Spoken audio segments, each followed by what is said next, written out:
Good morning, everyone. Good Good morning. morning, ma'am. I'm giving you 2-3 minutes to write the section number 15 ke all adjustment that we have done with sections, whatever section, subsection we have now. Write down quickly.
Done. हो गया? तो सबसे पहले अभी हमने क्या किया है? The very basic about value of supply. काटते एक वीडियो ऑन.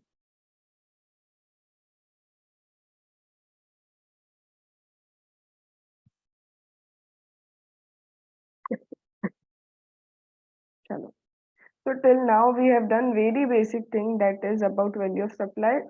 और वो क्या था हमारा, that was section number 15. In section number 15 we have understood कि related party नहीं होना चाहिए, price should be the sole consideration. If all these things are okay, तब हम बोल सकते हैं कि जो भी मेरा transaction price है वही मेरा क्या है, value of supply. But there are certain condition. अब आती हैं क्या, certain conditions. Audible ना? अब वो certain conditions क्या है? Certain condition, ma'am, what if the parties are related party? Ma'am, what if price not sole consideration?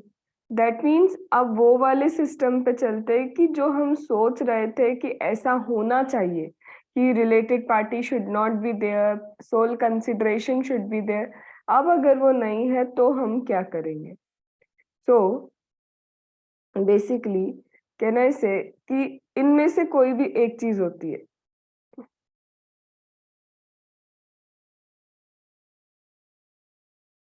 सबसे पहले सेक्शन नंबर 15 क्या बोलता है? एज पर सेक्शन नंबर 15, क्या प्राइस सोल कंसिडरेशन है?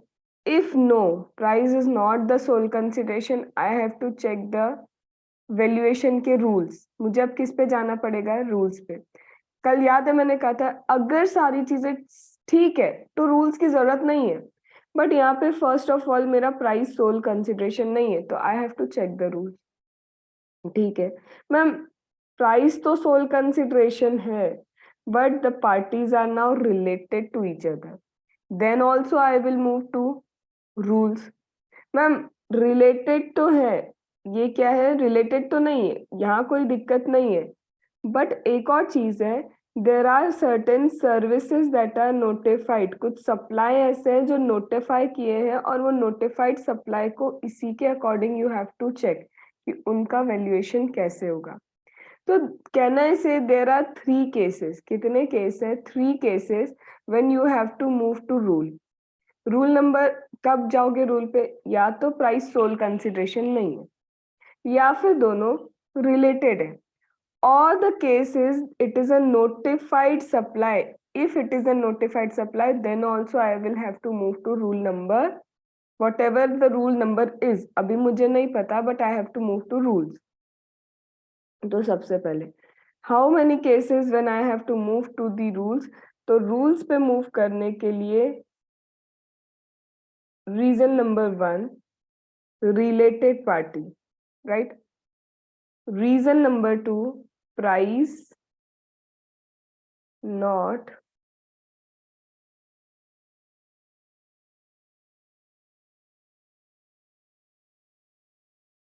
Sole consideration.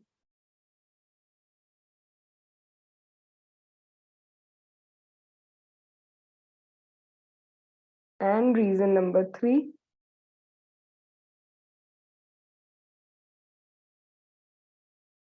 notified supply. Any of this. ठीक है. अब let us move to the rule. अब ये रूल्स क्या बोलते हैं उसको समझते हैं. So as already I have told you, कब कहा था मैंने ये चीज? When we were doing schedule number 1, कि वैल्यू ऑफ सप्लाई में जब आप जाओगे तो value of supply has rule number 27, 28, 29, 30, 31, 32. और ये रूल्स तुम्हें कहीं ना कहीं शेड्यूल नंबर 1 के कंडीशंस के बेस पे ही समझ में आएंगे कि शेड्यूल नंबर 1 में you will find there is no consideration और कंसिडरेशन इज इन काइंड. तब कैसे वैल्यूएशन करोगे? समझो, सिंपल सी बात है कि suppose this is a person and I am giving this book to that person. If he is giving me rupee तो मेरे लिए वैल्यूएशन करना बहुत इजी है. But what if there is no rupee, या फिर उसने इस बुक के बदले में मुझे क्या दिया? In change of this book he has given a calcy to me. अभी मैं वैल्यूएशन कैसे करूं? तो either my consideration is not in cash, not at all in cash, or my consideration is either cash plus something in exchange, होता है ना, मैंने मेरा ओल्ड लैपटॉप दिया, मेरा न्यू लैपटॉप खरीदा, एंड मुझे कुछ बैलेंस कैश में भी पे करना पड़ता है. Some of the balance I have to pay in cash also. So that is what, cash भी है एक्सचेंज भी है, दोनों चीजें हो जाएंगी. So there are certain different scenario they have taken in different rule. और ये जब तुम पढ़ोगे तो यू विल रियलाइज कि अरे मैम ये सारी चीजें तो कहाँ पे है, शेड्यूल नंबर 1 में. तो पहली चीज रूल नंबर 27 किस चीज के लिए? रूल नंबर 27 कहता है value of supply of goods और service whether consideration not wholly in money. consideration not wholly in money, इसका क्या मतलब है, पढ़ते हैं. सप्लाई ऑफ गुड्स और service for consideration not wholly in money. Ma'am not wholly in money का मतलब क्या है? एज आई टोल्ड कि ये book I am selling, instead of getting totally rupees, क्योंकि मैंने तुम्हें कंसिडरेशन की डेफिनेशन करवाई थी. क्या कंसिडरेशन की डेफिनेशन में मैंने कहा था consideration could be in cash as well as in kind. क्या ये बात हमारी तब भी हुई थी? तो when consideration, whether you are supplying goods, whether you are supplying service, आप कुछ भी सप्लाई करो, वेदर यू सप्लाई गुड्स और you supply service, whatever you do, when I'm saying consideration, बोल रहा है ना वो supply of goods और service for, यहाँ पे विदाउट कंसिडरेशन की बात नहीं है. कंसिडरेशन तो है, 100% कंसिडरेशन तो है. तो यहाँ वाले पॉइंट के लिए कहना है इसे ये शेड्यूल 1 का पार्ट है? नहीं, क्योंकि शेड्यूल 1 तो विदाउट कंसिडरेशन होता है, राइट? तो यहाँ पे ma'am when the supply of goods और supply of service is for a consideration, but ma'am as you have told us कि consideration could be in cash, consideration could be in kind. पता है ma'am ये rule क्यों आया? क्योंकि kind वाली चीज है यहाँ पे. यहाँ पे क्या है? काइंड वाली चीज है. तो नॉट होली इन मनी. अब ma'am not wholly in money को थोड़ा सा एलेबोरेट करें तो नॉट होली इन मनी को अगर आप एलेबोरेट करते भी हो तो ये लिखा है not wholly in money. Ma'am जरूरी है क्या नॉट होली इन मनी का मतलब ये है कि कैश प्लस काइंड ही होगा, या फिर ओनली काइंड भी हो सकता है? Tell me. Cash and kind. No, it could only be kind. both. दोनों हो सकते हैं. क्यों? सपोज करो हम दोनों बैठ गए, मेरे पास बुक है कौन सी, मेरे पास अभी लक्ष्मी का ही अच्छा एग्जाम्पल है. मेरे पास क्या है, कॉम्पैक्ट बुक है, उसके पास कॉम्पैक्ट बुक नहीं है. एंड सपोज उसके पास कुछ ऐसा है जो मुझे चाहिए, ठीक है, and हम दोनों को पता है कि हमारा क्या है, प्राइस मैच कर रहा है, जितने में वो मुझे देना चाहती है, एंड वॉट एवर मेरे को जो बुक देना मेरे लिए इतनी काम की नहीं है बुक, उसको बुक चाहिए, and I want what ever she is having. तो हमने क्या किया, बस एक्सचेंज कर लिया. It is Holi in kind. ये क्या है, पूरी तरह से काइंड वाला एक्सचेंज है. तो कहना है ना उसे कि यस, कंसिडरेशन यहाँ पे नॉट होली का मतलब ये नहीं है कि कंपलसरी कैश का एलिमेंट होगा ही. इट कुड बी ओवरऑल, ये क्या हो सकता है, पूरी तरह से अदर देन मनी भी हो सकता है. Is that clear? तो सबसे पहले वेयर द सप्लाई,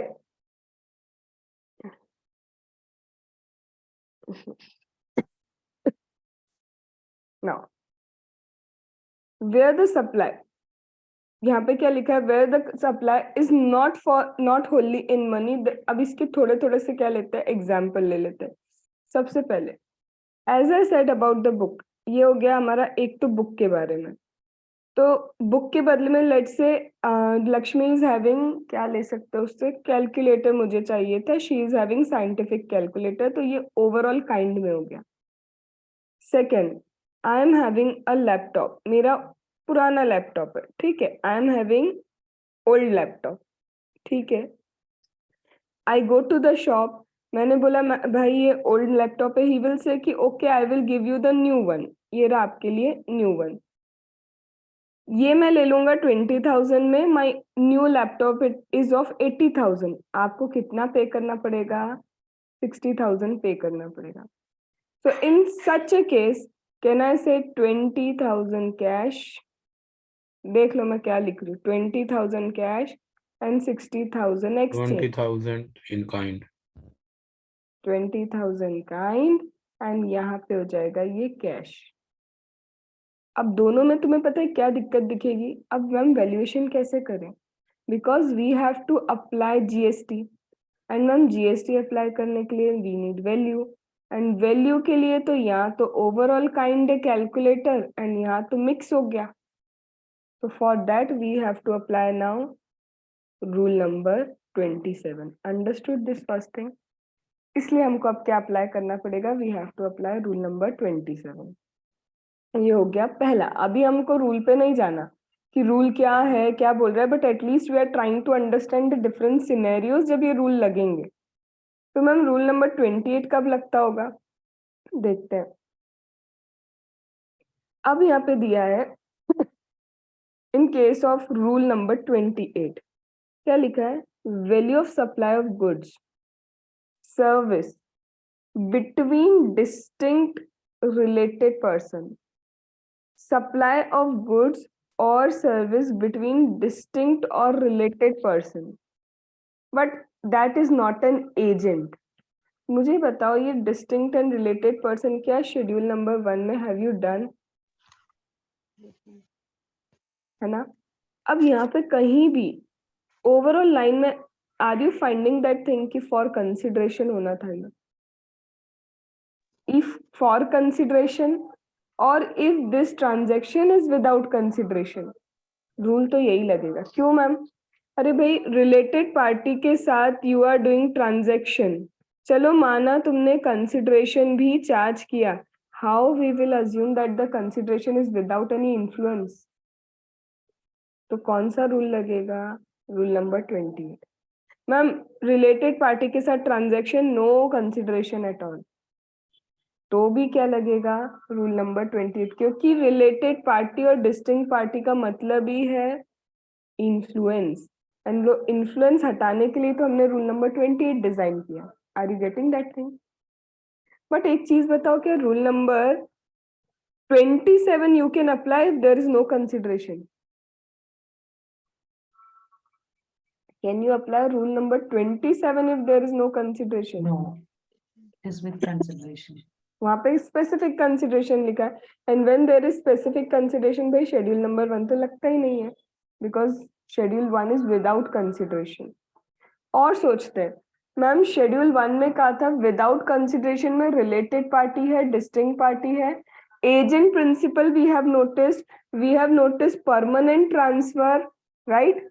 अब अभी अगर हम ऊपर वाला देखें तो वहां कहीं परमानेंट ट्रांसफर ये सब हमें नहीं पता, ये नॉर्मल सेल्स चल रहा है, सप्लाई ऑफ गुड्स और service, and ma'am permanent transfer of service तो शेड्यूल नंबर 1 में वैसे भी नहीं था। Are you getting? छोटी छोटी चीजें जिसके कारण यहाँ पे शेड्यूल 1 आप लगा भी नहीं सकते, ये शेड्यूल 1 वाले का वैल्यूएशन दिया। Are you getting this? बोलो आया?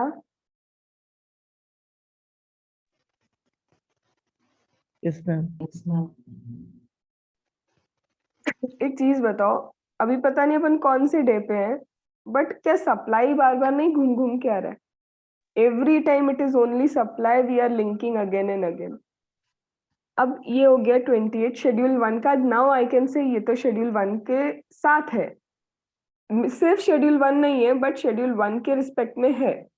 Now coming to rule number 29, value of supply of goods made और receive through an agent, made और receive through an agent, agent to principal, principal to agent, कहीं consideration mention है specifically for consideration? No. Yes, ma'am. Schedule. अरे schedule 1 is without consideration. Ma'am. Value of supply of goods, क्या यहाँ पे rule number 29 is it mentioning anything about consideration? No. Even principal to agent, ma'am अगर consideration के साथ करे तो तो भी we will apply 29. Ma'am, if it is without consideration, so that schedule number 1 ka we are calculating, then also we will apply rule number 29. Understood? Now, इसके बाद ma'am what is rule number 30? ये बहुत easy है. This is kind of a way. ये एक method दिया है for the calculation. This is not a scenario. This is just a method. ये क्या मैम? ये तो रेसिडुअल मेथड, मतलब कुछ नहीं आया तो what is best possible. Rule 31 is if कुछ समझ नहीं आया तो जो बेस्ट पॉसिबल लगता है वो रेसिडुअल मेथड लगा दो. Apply that residual method. Ma'am what is rule number 32? Certain supply. Ma'am ये क्या? Remember when we will move to rule, either related party होगा, either price is not the sole consideration और it is a notified service. तो ये क्या है? Now rule 32 will tell about all the notified services. Understood? तो अभी तक हमने सिर्फ स्ट्रक्चरिंग समझी कि रूल की स्ट्रक्चरिंग कैसी चल रही है. अभी हम आते हैं अब रूल पे. बहुत सिंपल है एंड फोकस अगर सिर्फ रूल 27 पे करोगे तो इजीली सारी चीजें समझ में आ जाएगी.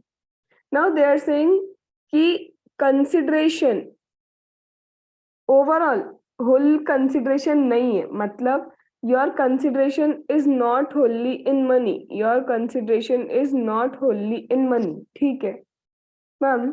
Suppose this is the laptop we have given.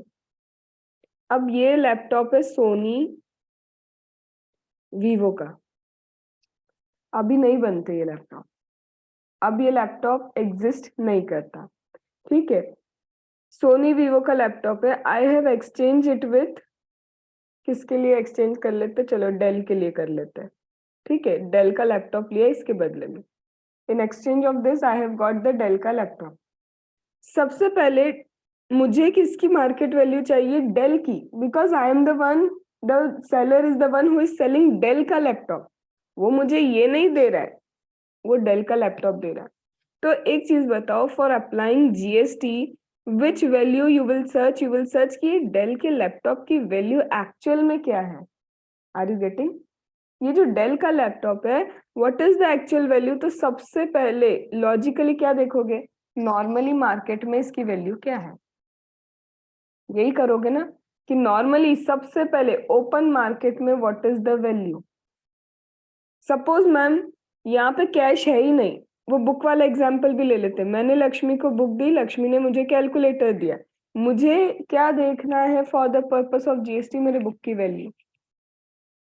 तो ओपन मार्केट वैल्यू, यहाँ तो कैश ही नहीं है तो मैं क्या देखूंगी? अगर लक्ष्मी को कैल्सी के बदले में I have not given the book, what should be the price?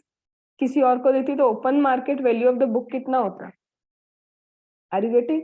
Ma'am can I change this chronology? No, यही क्रोनोलॉजी होगी. तो सबसे पहले you have to check what open market value. Ma'am open market value available नहीं है. क्यों नहीं है? Suppose this is my hand written chart specifically designed on the basis of कि स्टूडेंट को कैसा चाहिए. सपोज ऐसा है कि स्टूडेंट को चाहिए मैम मुझे थोड़े एलॉबरेटेड नोट्स चाहिए, I do not want chart, सिर्फ उसके लिए बनाया था मैंने. Now would I get the open market value? नहीं. तो इन सच ए केस अब क्या करें? अभी और होता है ना आजकल कस्टमाइज गिफ्ट होते हैं. कस्टमाइज गिफ्ट के you will not find open market value because वो तो क्या होते हैं? कस्टमाइज्ड होते हैं. अभी क्या करें? तो अब वो सेकेंड अप्रोच बोलता है if you do not have open market value तो सेकेंड अब क्या करोगे?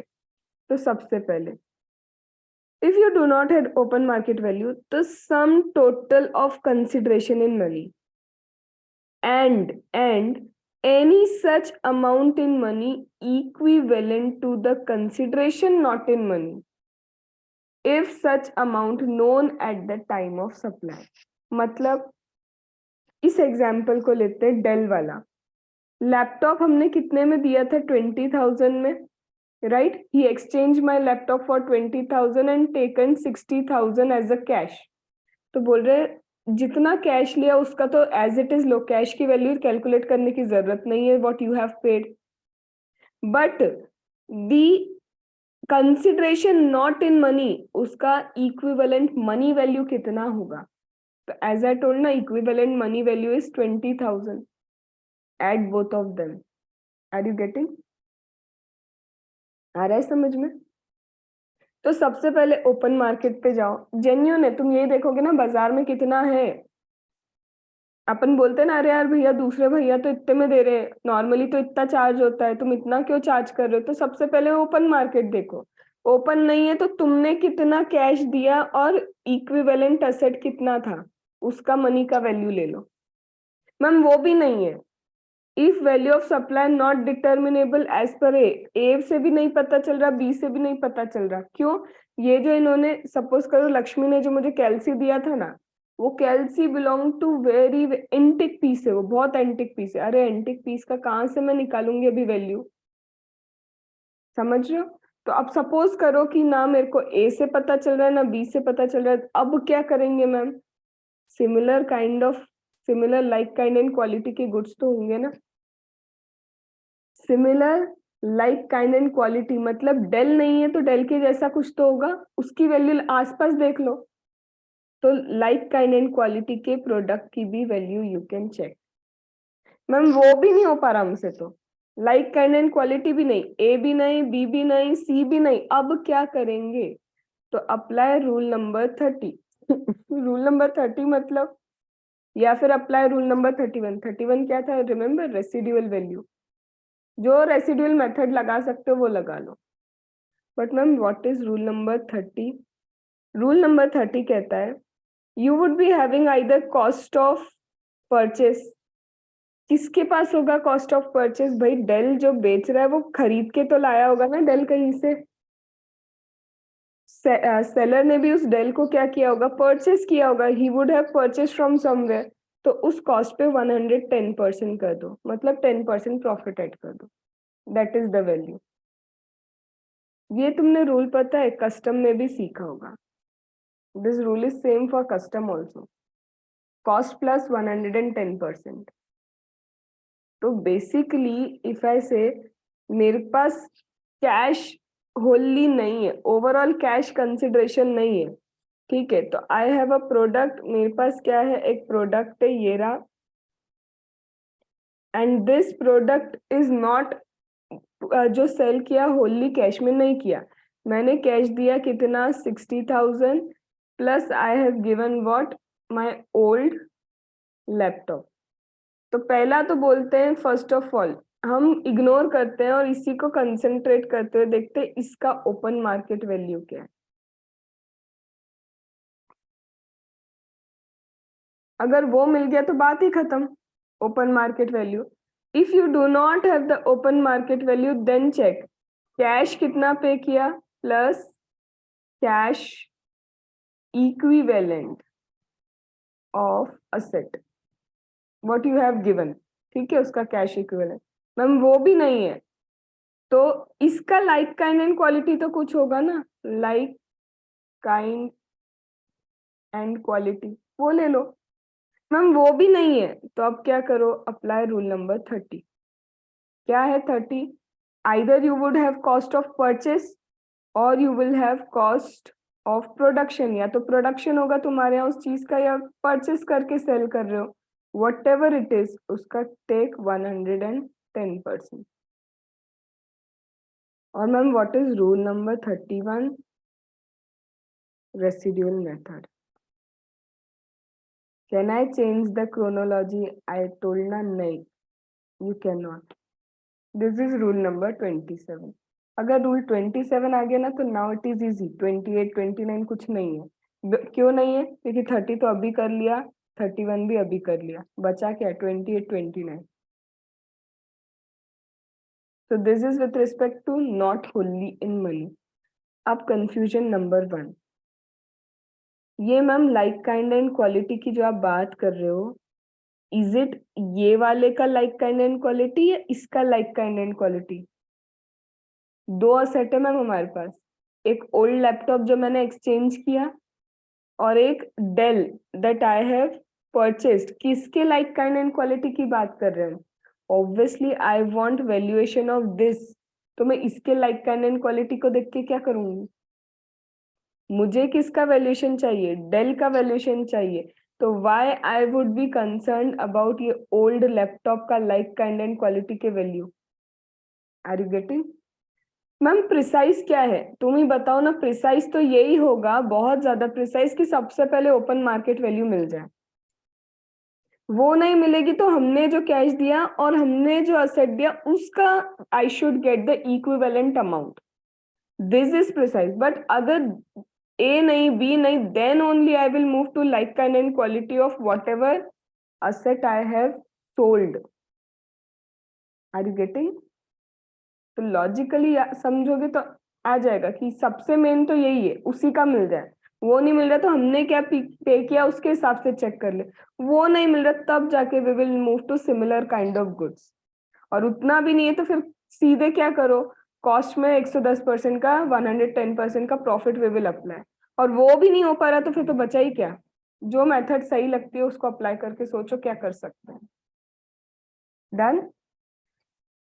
जल्दी से 27 लिखो पहले. हाँ बोलो. I'm sorry, ma'am. Can you repeat again, ma'am? First, open market value of asset given up or purchase. Obviously, seller will calculate na value of Kartik. The seller wants to apply GST. So Yes. he will, whatever sold open market value. Suppose मैंने तुम्हें book दी, हमारा कुछ exchange हुआ and I have given you book. But अगर मैं यही book Akshay को दूंगी, महक को दूंगी, what is my open market value, उस पे जीएसटी लगाऊंगी ना मैं. गेटिंग?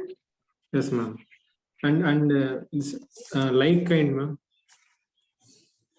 तो लाइक एंड टाइम भी तो इसी का देखोगे ना, कि अगर ये नहीं है तुम्हारे पास available because book is customized, ये भी मैं नहीं पता कर पा रही. बाय बिकॉज जो तुमने मुझे एक्सचेंज में दिया उसकी valuation I can not calculate. तो आई विल सी कि मेरी जैसी बुक की लाइक काइंड एंड क्वालिटी का अमाउंट कितना होता है. Okay. Okay.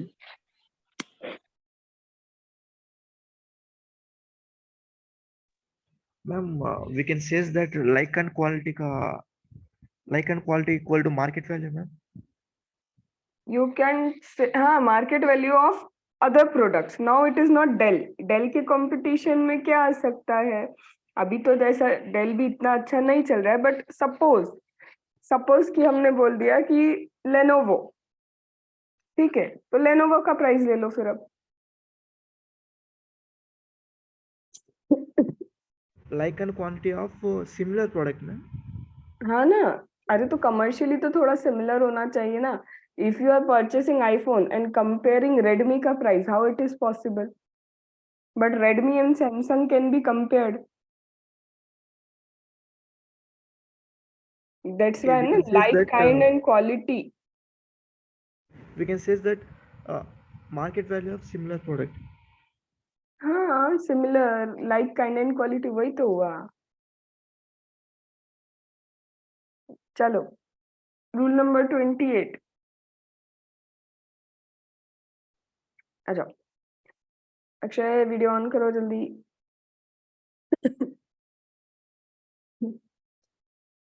Value of goods or service or both between distinct and related person but not an agent.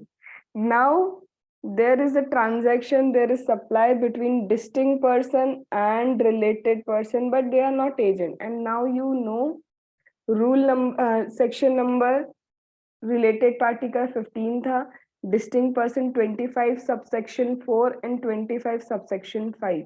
distinct person कहाँ पढ़ा था ये? शेड्यूल नंबर 1 में. What is distinct person? Ma'am, distinct persons means same PAN पे register होने वाले लोग, या otherwise one party has registered, another party has not registered with the using the same brand name. Abdul, your answer is correct, but you have not mentioned different states. ठीक है.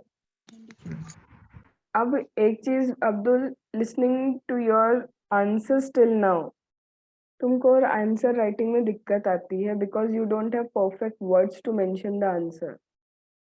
So you have to focus more on wordings, because it is not right now you have said something, कुछ और ही word बोला था अभी.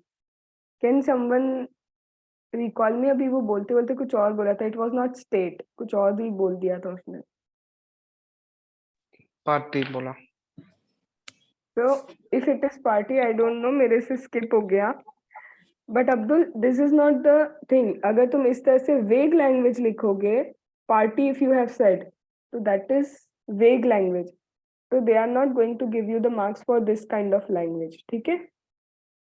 So focus on your Okay, keywords. Keywords you have to learn and incorporate. देखो एक चीज होती है knowing the concept is okay, but तुम्हें पता कितना है और तुम जो लिख के आने वाले हो, the person knows only your copy, कि तुम्हारी कॉपी में क्या लिखा है. They don't know your knowledge. तो वो knowledge कहाँ दिखना चाहिए? आंसर में. ठीक है? yes ma'am. चलो. Now rule number 28. Rule number 28, value of goods or service or both between distinct and related person other than agent. अब मुझे तुम्हें बताओ. If there is distinct person, that means my establishment in one state and my establishment in another state, registered under same pen. अगर हम transfer एक दूसरे को stock transfer भी करते हैं तो at least we know the open market value तो होगा ना उस स्टॉक का. एक ब्रांच से दूसरे ब्रांच में if stock is transferred, we know schedule number 1 कहता है stock transfer without consideration also supply. उसी के लिए तो वैल्यूएशन वी आर चेकिंग. तो इवन इफ वी डू, और अगर एक ब्रांच से दूसरे ब्रांच में actual the value of the good was 100 rupees but I am transferring at 10 rupees only, फिर भी मैं ये रूल तो अप्लाई करूंगी. I will still apply the rule, but I will be knowing ना मेरे स्टॉक का ओपन मार्केट वैल्यू क्या है. तो check the open market value. Ma'am open market value suppose नहीं है. क्यों नहीं है? वेरी न्यू प्रोडक्ट, पहली बार ये प्रोडक्ट हमने बनाया. हो सकता है ma'am this is a customize product for another branch के कस्टमर्स. तो ma'am open market value not available. तो कुछ मिसिंग नहीं जा रहा है यहाँ पे? कैश प्लस कैश इक्विवेलेंट वाला यहाँ अप्लाई करना चाहिए क्या? कैश प्लस कैश इक्विवेलेंट नहीं, बिकॉज यहाँ पे not wholly in consideration, cash वाला पॉइंट ही नहीं है. तो क्या हुआ? खत्म. Either check open market value, if not available directly go to like kind and quality. क्या हुआ? वो बीच का मिस हो गया. सिनेरियो वही है. Ma'am what if we can't calculate by A, we can not calculate by B. Similar rule 30. क्या था वो rule 30? Cost of Cost of production, purchase, one cost of 10%. production का 110%. अगर यू आर ट्रेडर तो you will have cost of purchase, right? Trader हो तो cost of purchase you will take. If you are manufacturer, cost of production you will be taking और उसका 110%. Ma'am if we don't even know the cost of purchase या फिर cost of production, अरे 31, that is residual method you will apply. Understood? That is your rule number 28. अभी आई am not doing this provided that. There is another option provided that. अभी wait करते हैं. ठीक है ma'am. What is rule number 29? Agent, agent to principal, principal to agent. Remember, only that agent who can make invoice, that is the agent we have covered. तो ma'am if agent to principal, principal to agent, तब क्या करेंगे? agent to principal, principal to agent. अरे agent principal भी है तो you would be having ना open market value. agent को दे रहे हो तो पता तो होगा कि market में कितने में सेल करते goods को. तो that is the open market value. Ma'am if not this, suppose open market value नहीं लेना हमको, तो again there is a option they have given. ये सेम ऑप्शन अभी मैंने कहाँ पे स्किप किया? अभी बोला था ना रूल नंबर 28 में मैं नहीं प्रोवाइडेड दैट को कवर नहीं कर रही. ये वही ऑप्शन आई हैव स्किप्ड. तो हुआ क्या ma'am? When it was rule number 27, open market value था, फिर कैश एंड कैश इक्विवेलेंट था, then like kind and quality था, देन उसके बाद 30 और 31, राइट? मैम 28 में क्या था? 28 was related to distinct person, related party, but not agent. Open market था, ये नहीं था, ये था, ये था. Ma'am what about 29? एजेंट, सिर्फ यही हो गया, क्योंकि ये भी नहीं आएगा. और जब एजेंट को दे रहे हो तो लाइक काइंड एंड क्वालिटी क्या? मुझे तो पता है ना, मेरे प्रोडक्ट एजेंट को कितने के जाएंगे, तो लाइक काइंड एंड क्वालिटी पे वाई आई विल गो. मेरे प्रोडक्ट के लिए I am giving to an agent, तो why I will go to like kind and quality. Agent तो डिस्ट्रीब्यूटर है ना मेरा. Are you getting? तो इतना हुआ. अब आते हैं हम वो प्रोवाइडेड पे.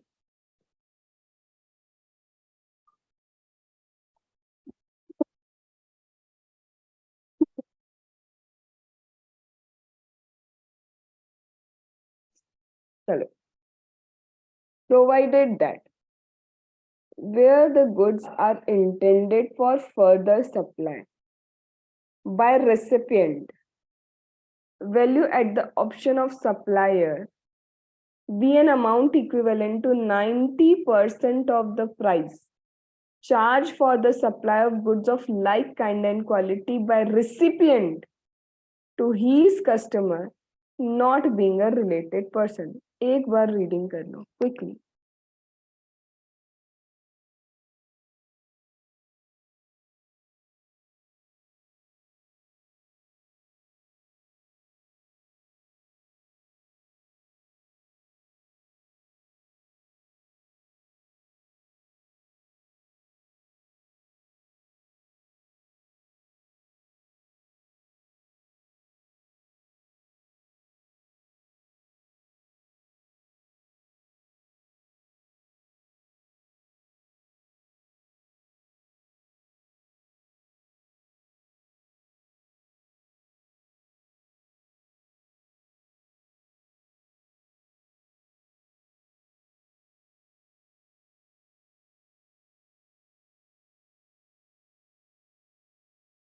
Done.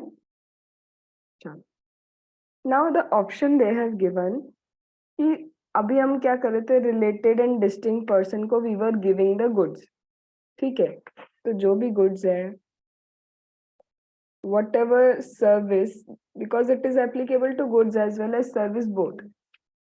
तो दे आर सेइंग कि ये जो goods and services that you are providing to what, that you are providing either to related party और डिस्टिंक्ट पर्सन. एक तो ऑप्शन था open market value. If open market value is not there, then directly jump to like kind and quality, right? No, And ma'am. go. Cash and cash equivalent. Money plus. अरे रे रे रे, Yes, related and yes, ma'am, yes, distinct. ma'am. Cash Yes, and ma'am, cash right, ma'am. equivalent का काम ही नहीं है ना महक यहाँ पे, Yes, ma'am, right, ma'am. है ना. Like kind and quality. Then after like kind and quality, you can go for rule number 30 or 31, जो preferable है. Now you have an option. Provided that means you have an option. अब क्या option देना है? बोलते हैं this is the supplier. ये पहला सप्लायर मेरा. Supplier sells the product to goods, उसने सेल किए टू रिलेटेड पार्टी. तो बोलता है कि supplier if you sell the product to related party, wait करो. क्यों वेट करे? ये जो रिलेटेड पार्टी है, अब ये रिलेटेड पार्टी भी तो सेल करेगी ये प्रोडक्ट. आगे क्या करेगी? ये रिलेटेड पार्टी भी सेल करेगी. अब ये रिलेटेड पार्टी जब किसी अनरिलेटेड पार्टी को ये प्रोडक्ट सेल करेगी, अब जब ये सेल करेगी तो इनवॉइस बनेगा. इनवॉइस में इसके लिए वैल्यू चार्ज होगी. लेट से ये 1 लाख रुपीस का सेल कर रहा है. कितने का? 1 लाख. तो इस 1 लाख रुपीस का 90% हम क्या ले लेंगे? Value for you. हम क्या करेंगे? 1 लाख रुपीस का 90% तुम्हारा वैल्यू बना देंगे. बट एक चीज समझना, व्हेन आई ट्रांसफर, जब मैं ट्रांसफर कर रही हूँ, एक ही ट्रांसफर दिख रहा है अभी तुम्हें, इट इज ओनली 1 ट्रांजेक्शन. पर एक दिन में मैंने इतने सारे ट्रांजेक्शन्स किए, 1 2 3, ऐसे बहुत सारे रिलेटेड पार्टी को वी ट्रांसफर, डिस्टिंक्ट पर्सन को ब्रांचेस में ट्रांसफर. तो यहाँ पे बोल रहे हैं कि when this goods will be sold by this, जब ये जो गुड्स हैं whatever goods you have sold, ये सारे गुड्स तुमने रिलेटेड को दे दिए. Now this goods will be sold by related to unrelated. तो क्या मैं गुड्स वाइज देखूंगी एक एक गुड्स वापस कौन सा आया था कौन सा सेल हुआ? नहीं. यहाँ पे वर्डिंग्स क्या लिखी है? When related party sold to unrelated party like kind. क्या लिखा है? Like kind of goods. Like मतलब तुम्हें गुड्स वाइज नहीं चलना है, एक एक गुड्स एक एक सर्विस को नहीं चेक करते रहोगे. You will see like kind and quality वाले. क्योंकि मैंने सपोज करो इस बंडल में 50 यूनिट्स दिए, in this bundle I have send 100 units, in this bundle 150, in this bundle 60. अरे तो like kind and quality I can see ना. ऐसे मैचिंग होती है, एक एक product wise matching you can not do. Understood? तो जब भी रिलेटेड पार्टी अनरिलेटेड पार्टी को देगा तो unrelated party what ever price charge करेगा उसका 90%. अब एक चीज बताओ मैम, यहाँ ऐसा बोल रहे हो तो ये बात वो नहीं हो गई सेल्स प्राइस का 90%, मतलब कहीं आप ये तो नहीं बोल रहे 10% ही तो प्रॉफिट निकाल रहा?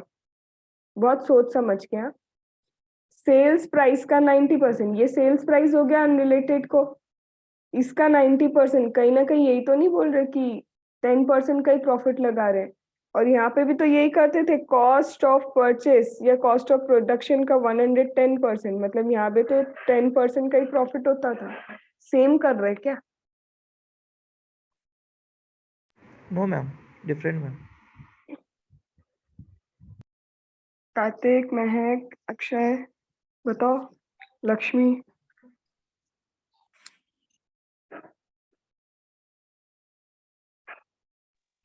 Here it is further separate, madam. नहीं, इज इट सेम? ये 10% ही चल रहा है क्या? Is it same? No, ma'am. Different. Why different? Because ma'am, when we do 100 plus 10%, answer is different. But when 110% में से आप 10% माइनस करते हो, आंसर सेम नहीं आता है. ठीक है, ये बेसिकली बस उन्होंने बोला है सेल्स प्राइस का 90% करना है और उधर वाला था कॉस्ट ऑफ परचेस का 110%. ये प्रॉफिट के बारे में कुछ भी नहीं है. This is just a valuation number, not at all related to profit. It is just a number for valuation. ठीक है, तो अभी हमको क्या बोला? either you can do that जो तुमने किया, या फिर ये वाला ले लो. अब इसको पढ़ोगे तो अच्छे से समझ में आएगा.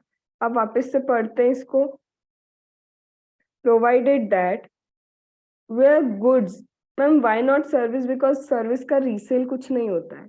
this is applicable in case of goods only. so when the goods are intended for further supply, तभी तो ये अप्लाई होगा जब हमारा पर्सन उसे फर्दर सप्लाई करेगा. तो if I sell the goods to a recipient, if I sell the goods to a recipient and recipient will further supply that. अब मैम मेरा recipient कौन हो सकता है? related party और distinct person. तो value shall be at the option of supplier. ये option supplier के पास है, whatever value you want to take. ये हमारा ऑप्शन है, either open market value like kind वाला लो, या फिर your option is you can do 90% of the amount that is charge for like kind and quality by recipient to unrelated person. Understood? इसके बाद ये लॉजिक तो तुम बताओ, मेरे को सोच समझ के बताना, मुझे कोशिश करो कि आ जाए. एक और प्रोवाइडेड फर्दर. अब ये क्या provided further? Provided further where the recipient eligible for full ITC, whatever value declared in your invoice, वही मार्केट वैल्यू मान ली जाती है. that is deemed to be open market value. supplier sales to a recipient, supplier ने एक recipient को दिया, goods दिए, and the recipient is eligible for full ITC. तो सप्लायर जो भी अपने इनवॉइस में लिखेगा वही हम ओपन मार्केट वैल्यू मान लेंगे. इवन 1 रुपी भी लिखेगा तो हम ओपन मार्केट वैल्यू मान लेंगे. मैम ये कैसी बात कर रहे हो? और ऐसी बात कर भी रहे हो तो उसका लॉजिक क्या है वो पहले तुम बताओ. कि if supplier sells to recipient, ठीक है, अगर रेसिपिएंट को आईटीसी एलिजिबल है तो इवन मैं 1 रुपीज भी लिख दूंगी ना इनवॉइस में, तो दे आर सेइंग कि डन, कोई बात नहीं, यही ओपन मार्केट वैल्यू है, this is again a proviso. There is no chance of tax evasion in this case where IDC is applicable. No chance of tax evasion. Elaborate.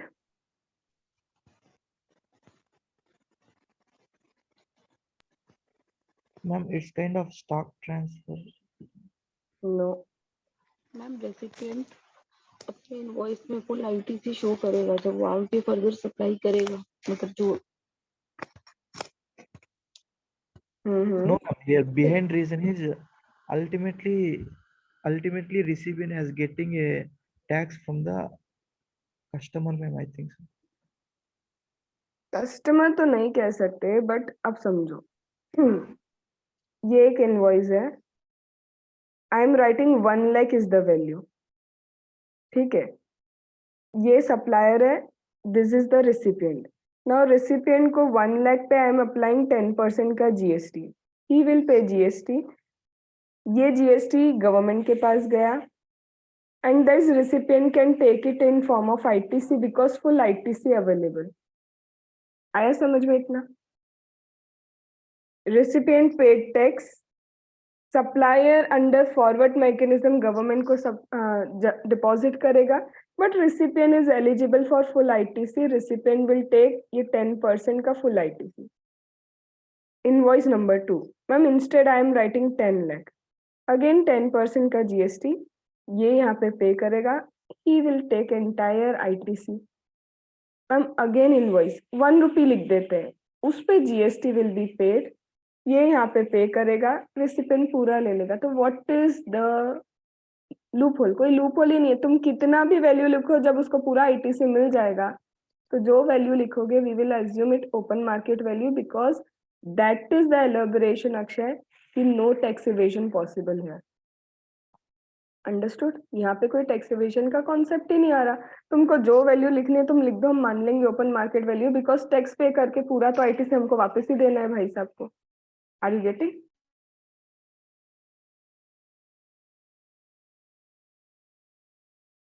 समझ में आया वो वाला पॉइंट? Ma'am, if you don't mind, एक example बोल सकते हो? मैम गवर्नमेंट को तो पैसा कम मिलेगा फिर. गवर्नमेंट को पैसा कम मिलेगा, बट गवर्नमेंट लेके भी तो वापस ही करने वाली है ना.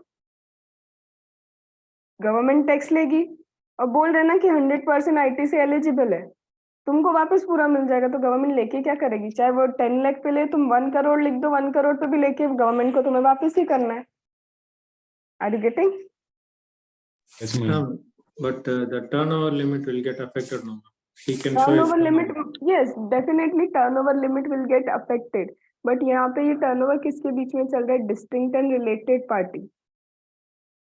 एंड मेन कंसर्न गवर्नमेंट का क्या है? ITC eligible. और तुम किसी को आईटीसी तभी दे पाओगे जब ऑलरेडी तुम रजिस्टर्ड हो, तभी तो तुम टैक्स चार्ज करो, तुम्हारा रजिस्ट्रेशन का इफेक्ट आना भी नहीं है वैसे भी. इफ यू आर रजिस्टर्ड तभी तो तुम टैक्स इनवॉइस दे सकते हो, a person who is registered वो ही टैक्स इनवॉइस देता है. तो तुम जब रजिस्टर्ड नहीं होते तो ये कॉन्सेप्ट ही अराइज नहीं होता ना पूरा. Are you getting? Yes, ma'am. आया? These are what all the rules. And Abdul वो अभी एग्जाम्पल ही लिया था, अभी जो different invoices I was generating, that was an example. तुम्हारी तबीयत ठीक है, दिमाग ठीक है आज? Yes, ma'am. तबीयत कहाँ पे खराब हुई? दिमाग पे? No no ma'am, no no. चलो नाउ अभी हमारा बचता है only notified services. So it will take 15-20 minutes tomorrow to complete that notified services, and we will be done with value of supply chapter. ठीक है? But what is the task for you today? इतना फिर से section 15 and these rules याद करते जाओ, बस साथ में याद करते जाओ, तुम लोग का काम हो जाएगा. ठीक है? Then we will start with the questions of value of supply. ठीक है? चलो Ma'am, हाँ that 90% value, proviso you have mentioned, in that the related party must have to sold to unrelated party the same goods or he can customize. what I said, like, kind and quality. You cannot customize. If you are customizing, so you are adding the value to it. Like, kind and quality. Okay, same goods. Yes. Because अगर goods ही change कर दोगे, customization कर दोगे, तो that is not the same goods now, ना? Yes, ma'am. ठीक है? So for you, read that from ये वाला chapter must do only from study material. Read that properly, जितना हमने किया है from study material. Okay? Abdul, you can go for the breakfast. We will again connect at 8:15 for DT. Yeah, okay, ma'am. Ma'am, 1 second, ma'am. Oh, last point you have said the full ITC wala recipient. हाँ, Can you elaborate with example, ma'am? Little bit confusion. ma'am. अरे वही तो example दिया था Abdul. That Ma'am, was the I'm example. asking about the practical example, ma'am. How this scenario will happen in the practical scenario. तो practically तो बताया था तुमको कि if there is an invoice, if an invoice has been made 1 lakh rupees का, supplier is supplying to for the recipient. ये रहा recipient, let's say it is related party. अब 1 lakh पे 10% का GST he is charging. Now, under forward charge mechanism, supplier will deposit it with the government in the name of this recipient. ठीक है? Now, again, ये जो recipient है, recipient is eligible for 100% ITC. So whatever GST he has paid to the supplier, this will be eligible as an ITC to him. अब if in case of 1 lakh, मैं इसको 10 lakh कर दूं, तो भी whatever GST he would be paying, ITC is eligible. If even I do 1 rupee, whatever GST he is paying, ITC is eligible to him. So what is the logic? Whatever, therefore they have written, if recipient is eligible for 100% ITC, so whatever value you have written in your invoice, we will assume that यही तुम्हारा open market value है, because it is not affecting our revenue. Government का revenue कुछ effect होना भी नहीं है इससे, बिकॉज तुम भरोगे और 100% आईटीसी लेके चले जाओगे. Got it? Ma'am, only in case of related party or distinct person, ma'am. Only in rule number 28 it is applicable. Whether ma'am. it is related or whether it is distinct. Okay. So it is 8:05 now. Jaldi jao. And we will connect at 8:20 then. 15 minutes I am giving. Okay, ma'am. Thank you, ma'am. Okay. Thank you, ma'am. Okay.